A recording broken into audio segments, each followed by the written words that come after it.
Hello everyone. இன்றைக்கி butter masala எப்படி பண்ணுறதுன்னு பார்க்கலாம். யூஸ்வலாக இதே மெத்தடு தான் பன்னீர் வச்சு பண்ணுவேன். இன்றைக்கி பன்னீர் இல்லாமல் எப்படி பட்டர் மட்டும் வச்சு நம்ம இது பண்ணலான்னு பார்க்கலாம். ஃபஸ்ட்டு ஒரு க்யூப் பட்டர் உங்களுக்கு எவ்வளோ தேவைப்படுமோ அந்தளவுக்கு எடுத்துக்கோங்க. அதை வானலில் போட்டு சிம் பண்ணிக்கோங்க, இல்லைனா கருகிரும்.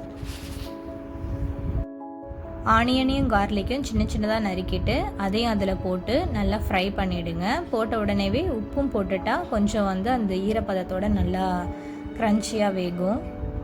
கொஞ்சம் ஃப்ரை பண்ணிவிட்டு ஒரு 2 தக்காளி அரைச்சி அதில் ஊற்றிடுங்க.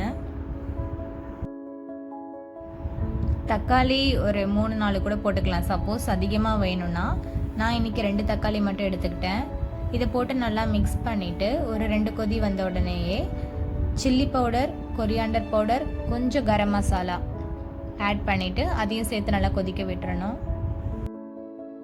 நான் எப்போவுமே அமுல் க்ரீமர் தான் வாங்குவேன். அது டேஸ்ட்டு நல்லாயிருக்கும். அண்ட் தென் சுகர் இல்லாத பார்த்து வாங்கிக்கிட்டிங்கன்னா நமக்கு தேவையான அளவு சுகரை நம்ம அதுக்கப்புறம் ஆட் பண்ணிக்கலாம். எப்போ இந்த மாதிரி பாக்கெட்டட் ஐட்டம் வாங்கினாலும் ஒரு பாத்திரத்தில் கொட்டி நல்லா செக் பண்ணிவிட்டு அதுக்கப்புறம் நம்ம ஃபுட்டில் சேர்த்துக்கிறது நல்லது. ஏன்னா சம்டைம்ஸ் அதில் ஏதாவது கெட்டு போகிறதுக்கு சான்சஸ் இருக்குது. அவங்க எப்படி வச்சுருப்பாங்கன்னு தெரியாது ஷாப்பில். ஸோ செக் பண்ணிவிட்டு அதுக்கப்புறம் இந்த கிரேவியோடு ஆட் பண்ணிக்கோங்க.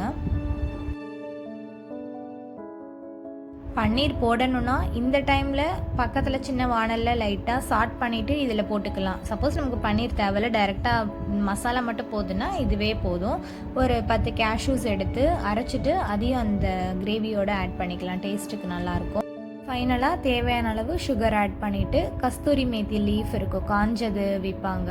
அதையும் நீங்கள் எப்பயுமே வச்சுக்கிறது நல்லது. எந்த கிரேவியாக இருந்தாலும் அதை மேலே தூவினா கொஞ்சம் வாசனையாக இருக்கும். வெந்தய கீரையோட இலை தான் இது. இப்போ ஆஃப் பண்ணிட்டு சர்வ் பண்ணலாம்.